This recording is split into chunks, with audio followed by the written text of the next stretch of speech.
सबको नमस्कार।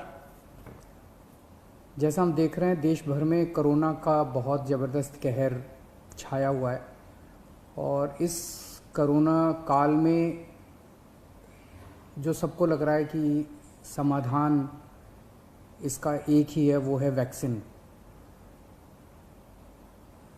दिल्ली सरकार ने निर्णय लिया है कि 18 साल से ऊपर की उम्र के लोगों को फ्री वैक्सीन दी जाएगी।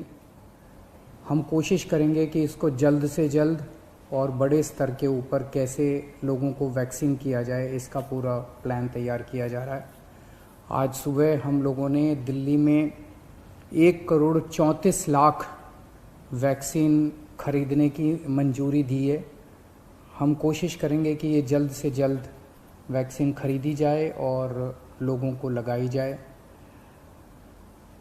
इस महामारी में वैक्सीन एक समाधान निकल के आ रहा है। वैक्सीन जिन लोगों को लगी है उनका एक तरफ कोरोना नहीं होता, या जिनको होता है उन लोगों को माइल्ड होता है। उनमें से अधिकतर लोगों को अस्पताल की ज़रूरत नहीं होती, और अगर अस्पताल की ज़रूरत पड़े भी तो उनकी बीमारी सीरियस नहीं होती, ऐसा देखने में आया है। तो कोरोना एक तरह से अगर वैक्सीन सबको लग जाए तो कोरोना एक ऑर्डिनरी बीमारी की तरह हो जाएगी। अगर होगी भी तो ठीक हो जाएगी। इंग्लैंड में, यूनाइटेड किंगडम में अभी कुछ महीने पहले तक कोरोना का इतनी ही ज़बरदस्त कहर था जैसे भारत के अंदर है, और वहाँ उन्होंने वैक्सीन बहुत बड़े स्तर के ऊपर अपने लोगों को लगाई। तो कोरोना के अंदर उस लहर के ख़त्म होने का एक बहुत बड़ा कारण एक्सपर्ट्स वैक्सीन को मानते हैं कि जिस इंटेंसिटी के साथ, एग्रेसिवनेस के साथ कोरोना वैक्सीन लगाई गई इंग्लैंड में, उसका कोरोना की लहर को ख़त्म करने में बड़ा योगदान रहा।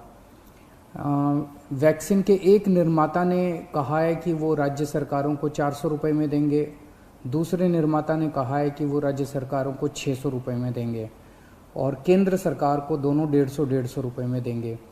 मेरी उम्मीद है कि इसको एक ही प्राइस होना चाहिए, अलग अलग प्राइस नहीं होने चाहिए। उनमें से एक निर्माता का मैं इंटरव्यू देख रहा था जो कह रहा था कि 150 रुपये में जब वो केंद्र सरकार को दे रहे हैं तो उसमें भी उनको फ़ायदा हो रहा है।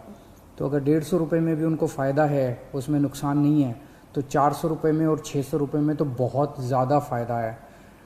ये समय ऐसा है जो कि इंसानियत को मदद करने का समय है। ये समय ऐसा है जो प्रॉफिट कमाने का समय नहीं है। देश भर के अंदर केंद्र सरकार ने कई दवाइयों के प्राइसेस के ऊपर कैप लगाए।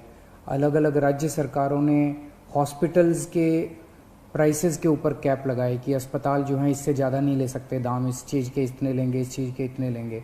ऐसे समय में जब सारा देश मिलके कोरोना की लड़ाई लड़ रहा है, मैं समझता हूँ एक तरफ मैं वैक्सीन मैन्युफैक्चरर्स से अपील करता हूँ कि एक तरफ वो खुद भी इस प्राइस को खुद ब खुद 150 रुपये पे ले आएंगे।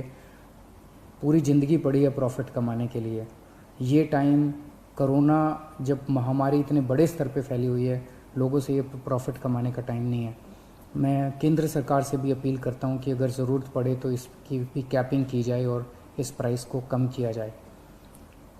एक बात कि 18 साल से ऊपर की उम्र पे अभी लगाया जा रहा है, लेकिन इस महामारी के दौरान हमने देखा कि हमारे 18 साल से कम उम्र के जवान और बच्चे भी इसमें बहुत ज़्यादा संक्रमित हो रहे हैं। उनमें से कुछ लोगों की मौत भी हुई है। तो उनके लिए भी अब हमें सोचने का टाइम आ गया है कि अगर यही वैक्सीन्स उनको भी लगाई जा सकती हैं, उनके लिए भी सेफ़ और इफ़ेक्टिव हैं, तो यही वैक्सीन लगाई जाएं। और अगर ये वैक्सीन्स उनको नहीं लगाई जा सकती, दूसरी वैक्सीन्स की ज़रूरत है, तो मैं उम्मीद करता हूँ कि जल्द दूसरी वैक्सीन्स भी ईजाद होंगी जो बच्चों को भी लगाई जा सकें, उनको भी सेफ़ हो और इफ़ेक्टिव हो। दिल्ली में ऑक्सीजन बेड्स बढ़ाने का इस टाइम बहुत बड़े स्तर पे हम लोग काम कर रहे हैं। अभी मैं राधा स्वामी सत्संग ब्यास के वहाँ पे जो एक सेंटर बनाया गया है उसका मुआयना करके आ रहा हूँ। आज सुबह 10 बजे वो मरीजों के लिए खोल दिया गया है। लगभग 500 बेड्स शुरू किए जा रहे हैं। आज 150 बेड्स हैं, अगले 1-2 दिन में 500 बेड्स हो जाएंगे।